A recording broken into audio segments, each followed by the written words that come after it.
A bell jingled. The hell, who let you two in here? A sheriff's sergeant walked into Brenda's grill house like he owned it. He collected his cash from the register, calling it protection fees, and Brenda handed it over without a word. That was how Vance Rutledge ran his county. Dirty money in his pocket. But today, he stopped dead when he saw two black men sitting in a corner booth. "Can we help you, officer?" "Yeah, get out. I don't serve animals at people's tables." His partner gripped his fork, jaw locked, knuckles pale. "Sergeant!" And I said, "Move, before I put you somewhere you belong." 12 people heard every word. 12 people stared at their plates. Nobody moved.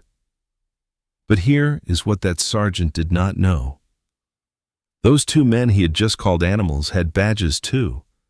And everything he had just said was already on tape. Hold on. To understand what happens next, we need to go back. Marcus Caldwell sat in the passenger seat of a rented sedan, watching the highway signs count down the miles to Ridgedale County.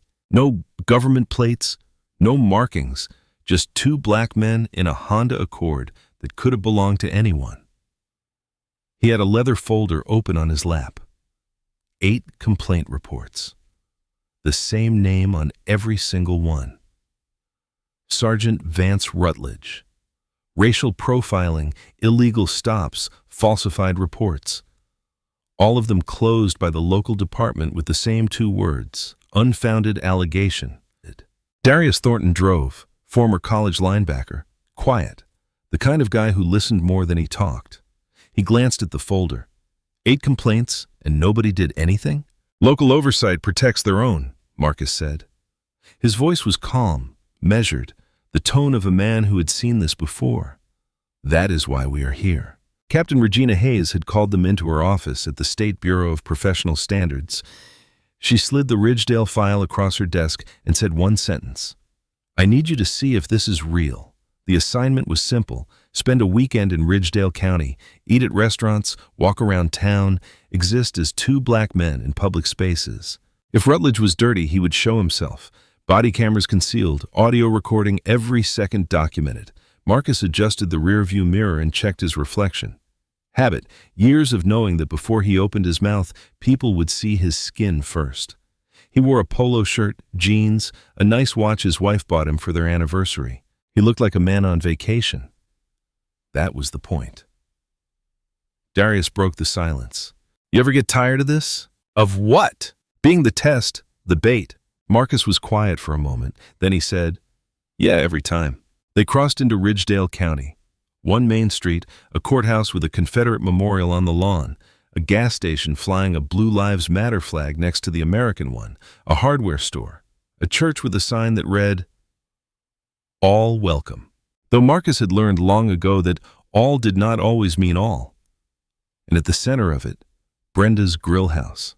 The kind of place where everyone knew everyone, where deals got made over coffee and gossip traveled faster than the Sunday paper. Marcus and Darius walked into the diner. A bell above the door jingled. Heads turned just for a second, then went back to their plates. Curious glances, not hostile, not yet. Brenda Sutton, the owner, came over with 2 menus. 60-something, silver hair pulled back. She smiled, but it did not reach her eyes. "Sit anywhere you like." They took a corner booth, the kind with cracked red vinyl and a window view of Main Street. Marcus could see the whole room from here. Another habit. The diner smelled like bacon grease and burnt coffee. The jukebox in the corner hummed low, some old country song Marcus did not recognize. Plates clattered in the kitchen. A waitress poured coffee at the counter, the ceramic mugs clinking together like church bells. They ordered pancakes, eggs, coffee. Normal, easy. Darius pulled out his phone, pretended to scroll. Really, he was checking the concealed recorder in his jacket pocket. Green light. Rolling. Marcus sipped his coffee, watched the door. Near the register, a waitress leaned toward Brenda and whispered something. Marcus caught the fragment. "Rutledge usually comes in around this time." Brenda's whole body tensed. She wiped the same spot on the counter twice, 3 times. That told Marcus everything. This man had weight in this town, the kind of weight that made people wipe counters that were already clean. Darius saw it too. He set down his phone. "He is coming."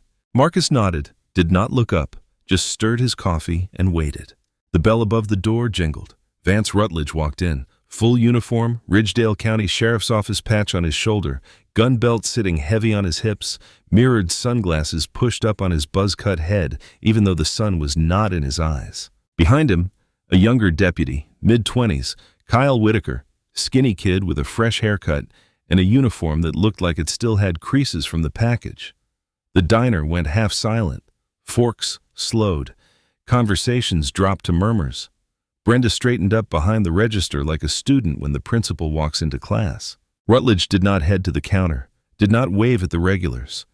His eyes swept the room in one practiced motion and locked onto the corner booth where Marcus and Darius sat.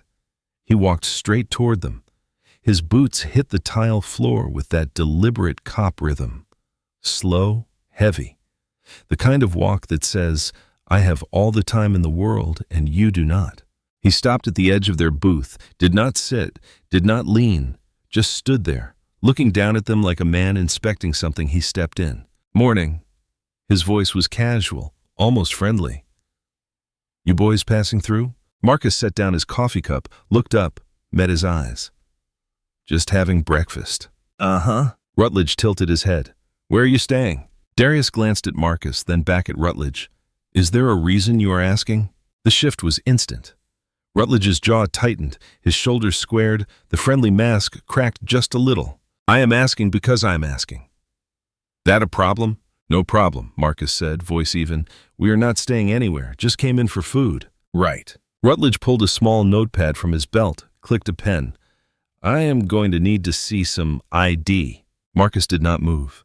For eating pancakes? For being in my county? Rutledge said.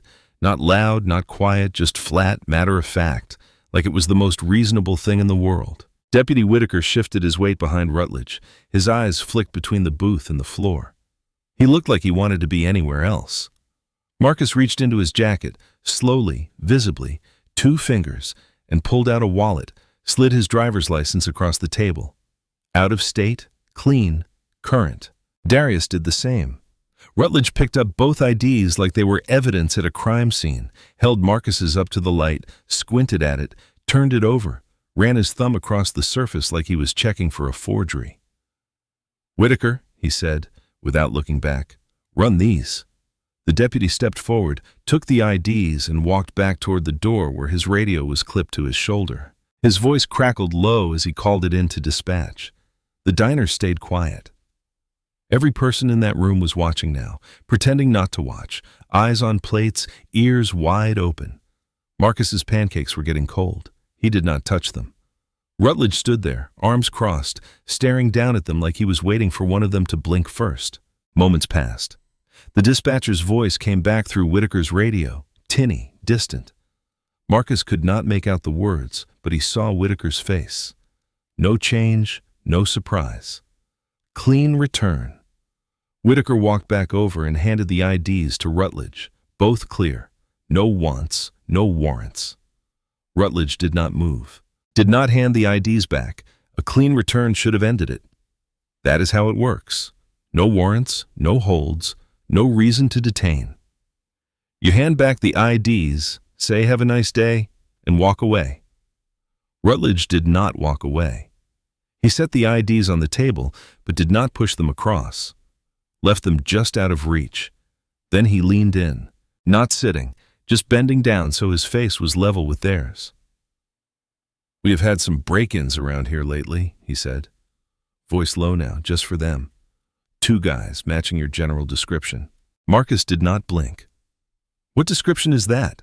Rutledge smiled, not a friendly smile, the kind of smile that does not reach the eyes. You know what description. Darius's hand tightened around his fork. Marcus saw it, saw the way his knuckles went pale, saw the muscle jump in his jaw. So here is what is going to happen, Rutledge said, straightening up, louder now, loud enough for the whole diner to hear. You 2 are going to step outside with me for a minute so we can sort this out. Just a few questions, should not take long. Sort what out? Marcus asked. You just ran our IDs. We are clean. That is what the computer says. I'm not so sure. Rutledge tapped the table with his knuckle, twice, sharp. Outside, now. Nobody in that diner said a word. Brenda clutched a dish towel at the register. A mother, 2 booths over, pulled her daughter closer. An old man at the counter stared at his eggs like they held the secrets of the universe. Not one person spoke up. Marcus reached into his pocket, slowly, always slowly, and pulled out a $20 bill. Set it on the table next to his half-eaten pancakes. Darius did the same. They stood up. Marcus buttoned his jacket, 1 button at a time. Every movement deliberate, controlled, hands visible. No sudden motions. The choreography black men learn before they learn to drive. Rutledge stepped back, gestured toward the door with his chin. After you. They walked, Rutledge behind them, Whitaker behind Rutledge. Every eye in that diner tracked them to the door. The bell jingled again as they stepped outside into the bright morning sun. The parking lot was gravel, hot already, the kind of heat that makes the air shimmer. Rutledge's patrol car sat in the handicap spot. No placard, no reason, just because he could. Over here, Rutledge said, pointing to the front of the cruiser. Hands on the hood. Marcus stopped, turned. Sergeant, with respect, what is the probable cause here? Probable cause is I said so. Hands on the hood, both of you. Darius looked at Marcus. Marcus gave the smallest nod. They stepped forward, placed their hands flat on the hood of the cruiser. The metal was hot, scorching. Marcus felt it through his palms. He did not flinch. Rutledge keyed his radio. Dispatch, this is Rutledge. I am at Brenda's with 2 suspicious individuals, requesting a backup unit to my location. Suspicious individuals. That is what they were now. 2 men eating pancakes. Suspicious! The dispatcher's voice came back. Copy that, Sergeant. Unit en route. Marcus's concealed body camera was recording everything. Every word, every angle, the sun glinting off Rutledge's badge, the way his hand rested on his belt, the way Whitaker stood off to the side staring at the ground like he was trying to disappear. Darius's audio recorder was running in his jacket pocket, crystal clear, time-stamped. Rutledge walked around to the trunk of their rental car, stood there, looked at Marcus. Pop it. Do you have a warrant? I do not need a warrant. Pop the trunk or I will pop it myself. Marcus reached into his pocket slowly, always slowly, and pressed the key fob. The trunk clicked. Rutledge lifted it, looked inside. A duffel bag, a laptop case, a jacket, normal travel stuff. He unzipped the duffel, pulled out clothes, shook them, tossed them back in, opened the laptop case, rifled through papers. What exactly are you looking for, Sergeant? Marcus asked. His voice was calm, but there was an edge now. Sharp. Thin. I will know it when I see it, Rutledge muttered. He found nothing. Because there was nothing to find.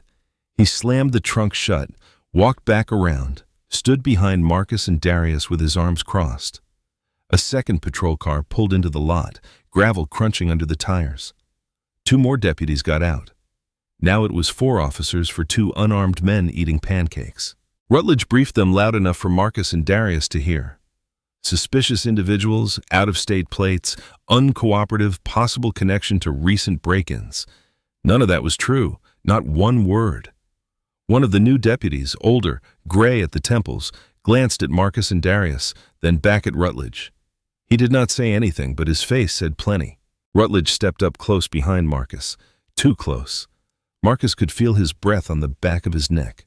Here's your options, Rutledge said quietly. I can hold you while we figure out who you really are. Or you can get in your car, leave Ridgedale County, and not come back. Your call. Marcus turned his head, just slightly, enough to make eye contact. We are not leaving. Rutledge's eyes narrowed. What did you say? I said we are not leaving, Sergeant. We have every right to be here. The air went tight, taut, like a string pulled too hard. Rutledge's hand drifted toward his cuffs.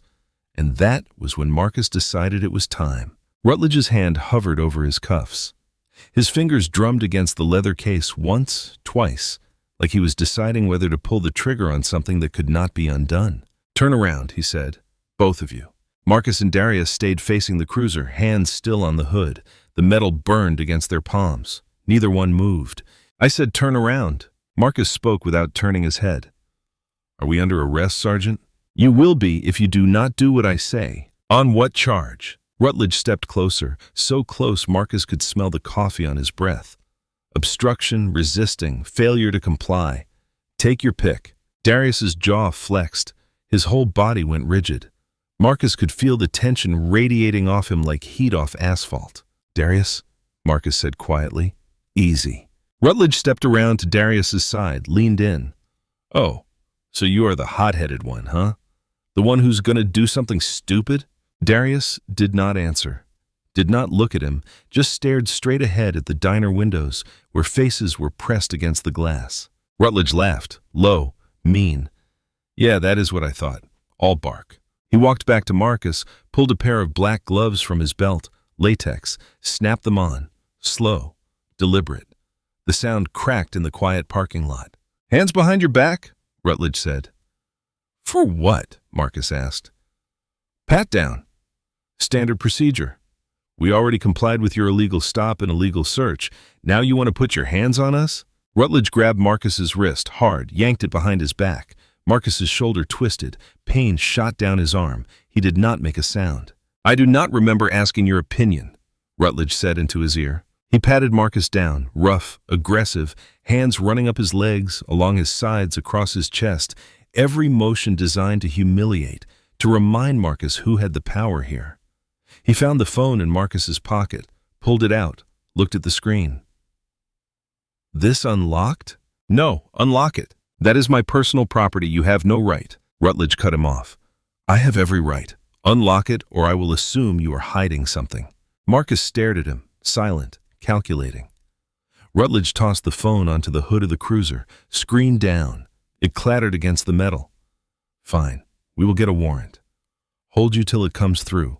See how patient you feel in a cell." He moved to Darius, did the same thing. Hands rough, invasive. Darius's breath came hard through his nose. His fists clenched, unclenched. "Relax, big guy," Rutledge said, patting his shoulder like they were old friends. "I'm just making sure you are not carrying anything you should not be." He found Darius's phone, held it up. "This one unlocked?" Darius did not answer. Rutledge smiled, tossed it onto the hood next to Marcus's. Two guys with locked phones. "That is interesting. Real interesting." He stepped back, pulled off the gloves, tossed them onto the ground. Then he turned to Whitaker and the two other deputies standing a few feet away. "Every time," Rutledge said, loud, casual, like he was talking about the weather. "Every damn time these people roll through town, something goes missing. Every single time." Whitaker shifted his weight, looked at his boots.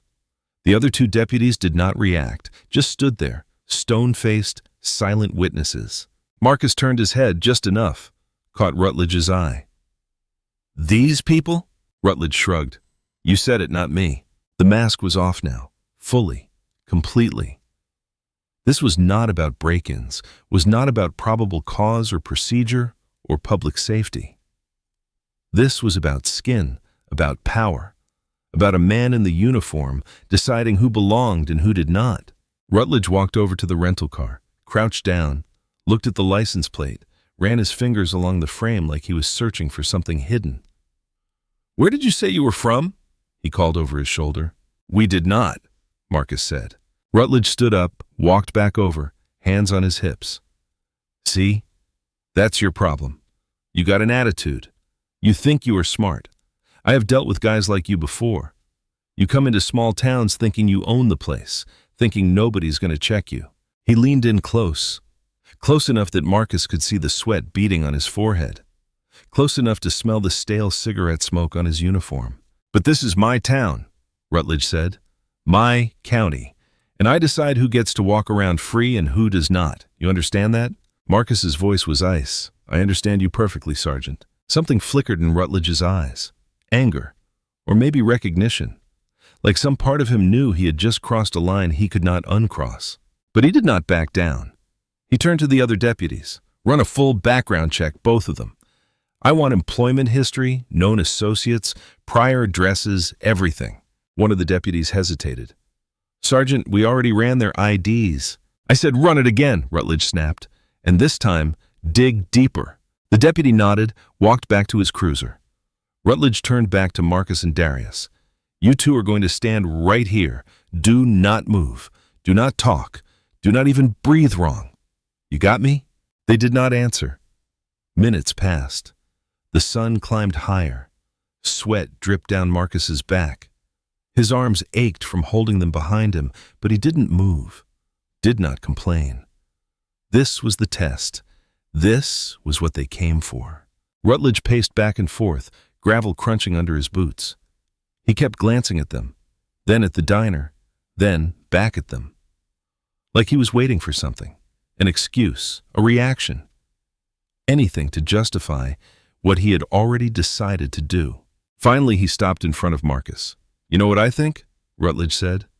"I think you two are running something. Drugs, maybe. Stolen goods. Something. Nobody drives hours just to eat pancakes in the middle of nowhere." "We are not running anything," Marcus said. "Prove it." "I do not have to prove anything." "That is not how this works." Rutledge's face went red. His hand shot out, grabbed Marcus's collar, twisted it, pulled him forward. "Let me tell you how this works," Rutledge hissed. Spit flecked his lips. "You do what I say, when I say it, or you spend the weekend in a cell. That is how this works." Whitaker stepped forward. "Sergeant, stay back, Whitaker." Whitaker froze, hands half raised. He looked at Marcus, then at Rutledge, then at the ground. Rutledge let go of Marcus's collar, shoved him back against the cruiser. "Last chance. Get in your car. Leave. Do not come back, or I arrest you both right now for obstruction, resisting, and whatever else I feel like adding." The threat hung in the air, heavy, final. Marcus straightened his collar, smoothed it down, looked Rutledge dead in the eye. "No," he said. Rutledge blinked. "What?" "I said no. We are not leaving." Darius turned his head, looked at Marcus, a question in his eyes. Marcus nodded. Rutledge's face twisted, rage, disbelief. "You just made the biggest mistake of your life." He reached for his cuffs. Rutledge pulled the cuffs from his belt, metal gleaming in the sun. "Turn around. Hands behind your back. You are under arrest." Marcus did not move, and that was when everything changed. Holy. Imagine that as you standing there. 4 cops surrounding you. Your only crime was ordering breakfast, and this man just grabbed you by the throat in front of everyone. Now picture yourself saying no to him. That is guts. Rutledge reached for Marcus's arm. The cuffs dangled from his other hand. I said, "Turn around." Marcus reached into his jacket. Rutledge froze. His hand shot to his holster. "Do not." "Easy," Marcus said. His voice was calm, steady. His hand moved slowly, deliberately. 2 fingers, nothing else. He pulled out a black leather wallet, flipped it open. Gold badge, state seal, engraved letters that read, Bureau of Professional Standards, Internal Affairs Division. The air went dead silent. Rutledge stared at the badge. His mouth opened, closed, opened again. No words came out. Marcus's voice changed, still calm but different now, carrying weight, authority, the kind that does not need to be loud. "Sergeant Vance Rutledge, badge number 4412. My name is Marcus Caldwell, senior investigator with the State Bureau of Professional Standards. This is my partner, Investigator Darius Thornton." Darius pulled his credentials from his jacket. Same badge, same gold, same seal. He held them up so Rutledge could see clearly. Then, Darius reached into his hoodie pocket, pulled out a small black recording device, held it up. The red light blinked. On. Recording. Had been this whole time. "Every word, Sergeant," Darius said quietly. "From the moment you walked into that diner." The color drained from Rutledge's face, literally drained, like someone pulled a plug. His skin went from red to white in the span of seconds. His hand fell away from his holster. The cuffs slipped from his fingers, clattered onto the gravel. He took a step backward. The first time in this entire encounter he had yielded ground. "Now wait," his voice cracked. "Wait a minute, I was just—" Marcus cut him off. Clean. Sharp. "You were just conducting an illegal stop, an illegal search, an illegal seizure of personal property, issuing threats of unlawful detention, and making racially discriminatory statements in the presence of multiple witnesses." He stepped forward. Rutledge stepped back. All recorded, Marcus continued, all admissible in court. Rutledge's hands came up, palms out, like he was trying to stop a freight train. Look, I was following procedure. What procedure? Marcus's voice was ice now. Show me the procedure that says you can order two law-abiding citizens out of a restaurant based on the color of their skin. Rutledge's mouth worked. No sound. Show me the procedure, Marcus said again. That says you can search a vehicle with no warrant, no probable cause, and no consent. Nothing. Show me the procedure that says you can grab a man by his collar and threaten him with arrest for the crime of eating pancakes. Rutledge looked around, desperate, like he was searching for a lifeline. His eyes landed on Whitaker. Whitaker took 3 steps backward, hands raised, shaking his head, distancing himself physically and symbolically. The 2 other deputies did the same. One of them actually turned around, faced the other direction like he could not bear to watch. Marcus pulled out his phone, the one Rutledge had thrown onto the hood of the cruiser, unlocked it with his thumb, tapped the screen, held it to his ear. Captain Hayes, he said. Professional, clipped. This is Caldwell. We have more than enough. Requesting immediate suspension and custodial escort for Sergeant Vance Rutledge, Ridgedale County Sheriff's Office. Rutledge's knees actually buckled, just slightly, like the ground shifted under him. Marcus listened for a moment. Yes, ma'am. Multiple civil rights violations, illegal detention, illegal search, discriminatory language, all on body cam and audio. I will send you the files within the hour. He paused. Affirmative. We are holding position. He lowered the phone, looked at Rutledge. State units are en route. Rutledge's face went through about 6 different expressions in seconds. Shock, denial, anger, fear, desperation. Then, back to fear. This is a mistake, he stammered. I treat everyone the same, everyone. You can ask anyone in this town. We did ask, Darius said. He pulled a small notepad from his pocket, flipped it open. 8 formal complaints filed against you, all alleging racial profiling, excessive force, and abuse of authority. All closed by your department without investigation. Rutledge shook his head. Those were false.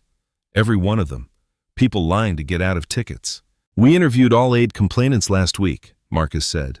Their stories match, right down to the words you used, the same words you used on us today. The diner door swung open. Brenda Sutton stepped out onto the porch, hand over her mouth, eyes wide. Behind her, faces pressed against the glass, the whole diner watching now, no pretense, no looking away. One of the old men at the counter, the one who had been staring at his eggs, stood up, walked to the window, put his hand on the glass, his lips moved. Marcus could not hear it, but he could read it. About damn time. Rutledge tried again. Scrambling now. I was doing my job. That is all. Just doing my job. Your job, Marcus said, is to serve and protect, not to humiliate, not to target people based on skin color, not to abuse your authority because you think nobody is watching. He stepped closer, close enough that Rutledge had to look up at him now. The power dynamic had completely inverted, flipped like a switch. But we were watching, Sergeant.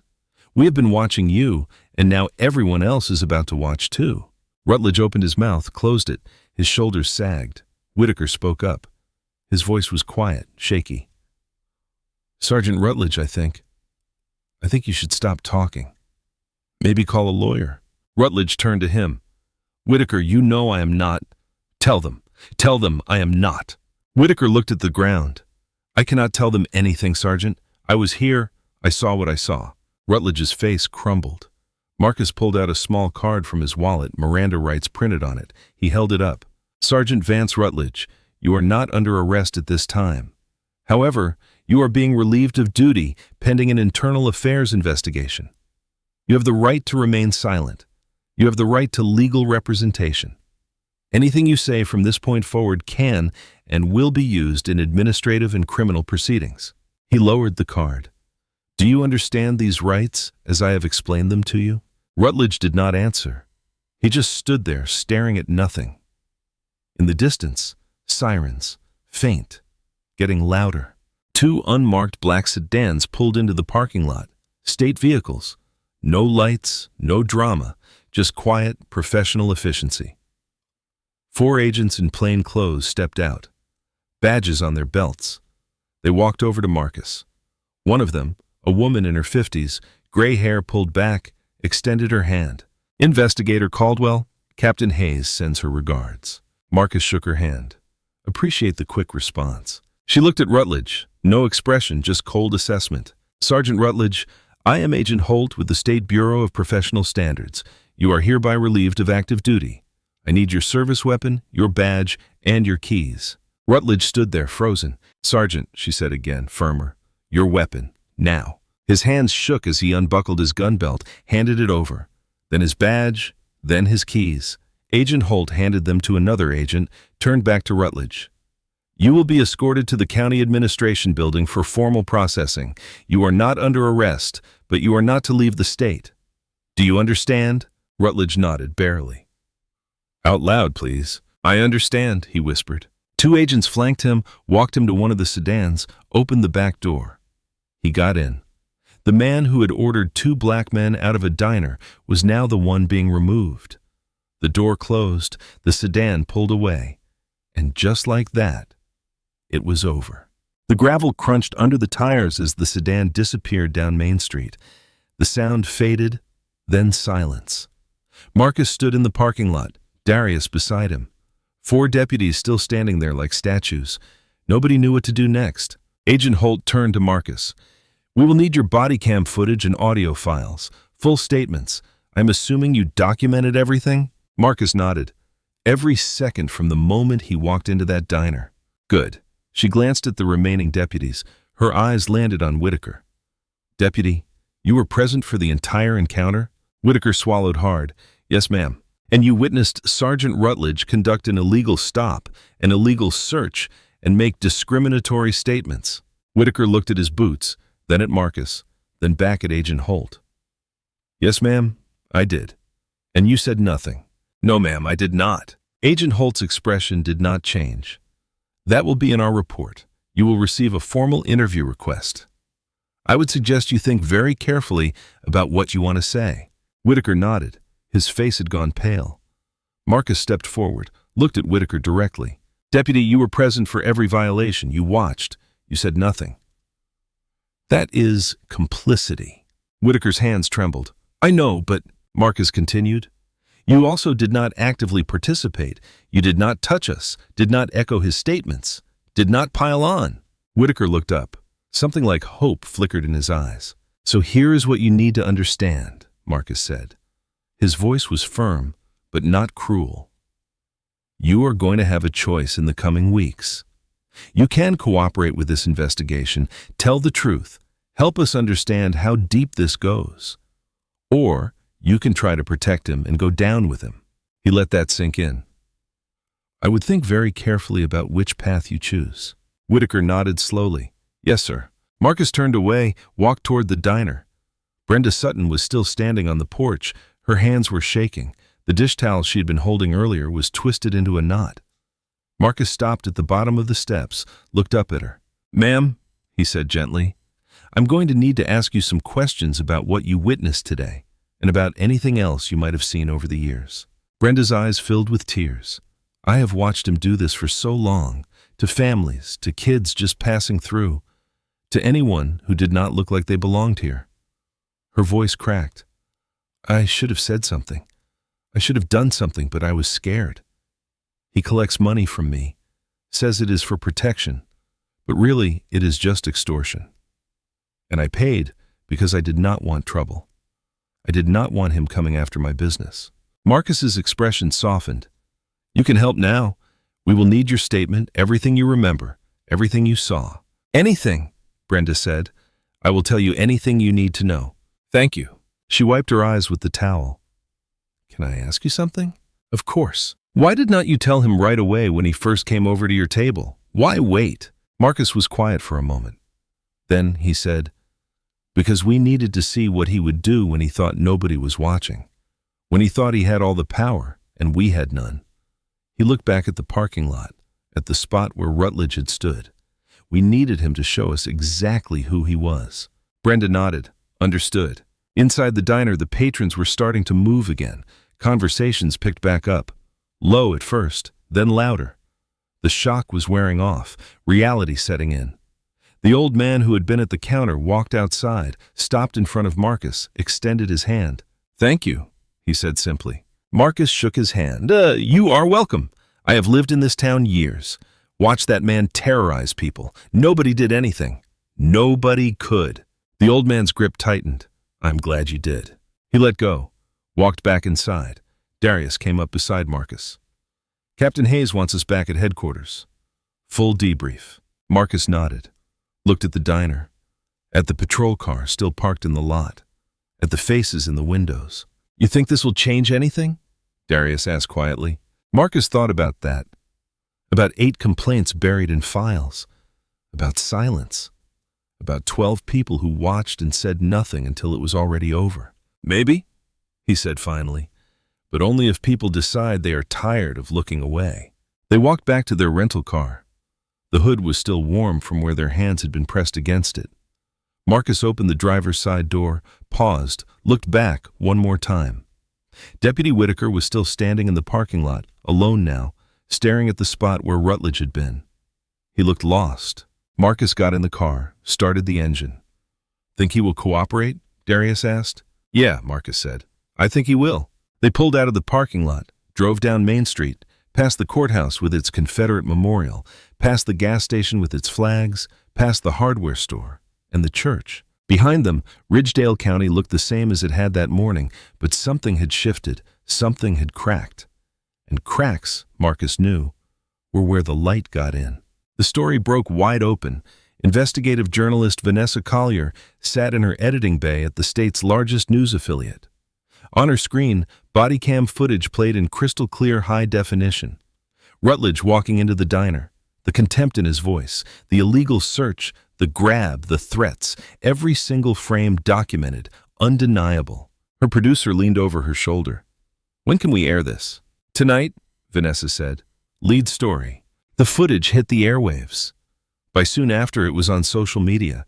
It had gone viral. The comment section exploded.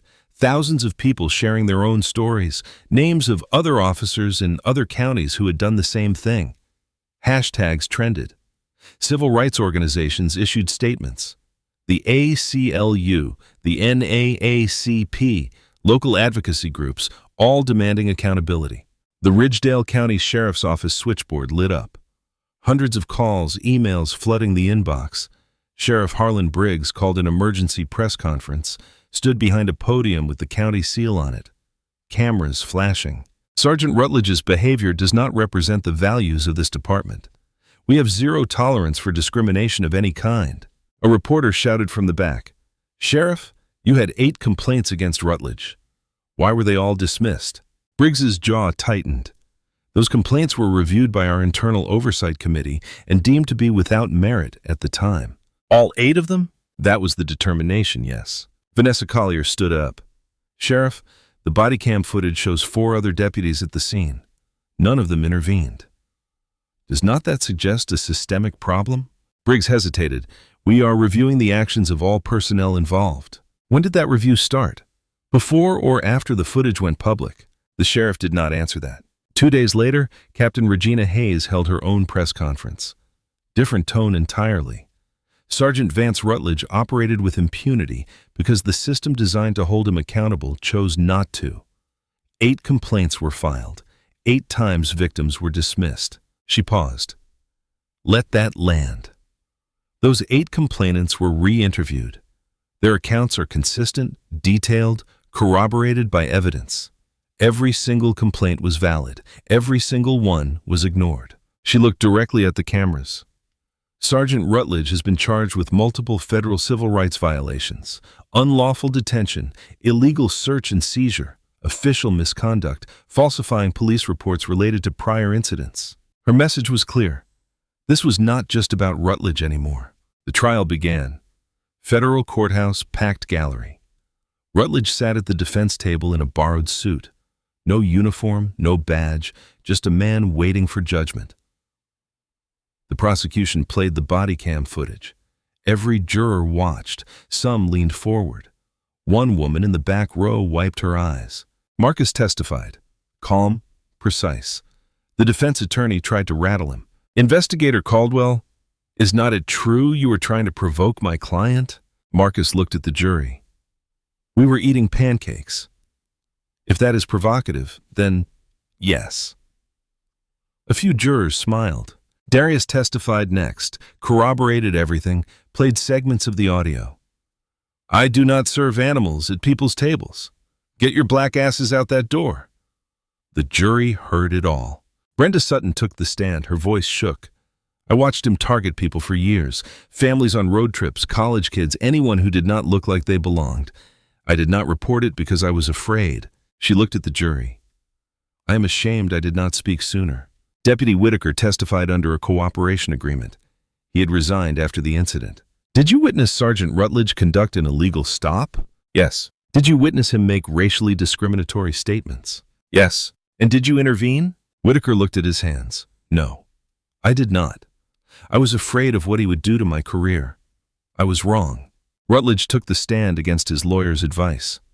It was a disaster. He contradicted himself repeatedly, claimed he was just following procedure, but could not name the procedure.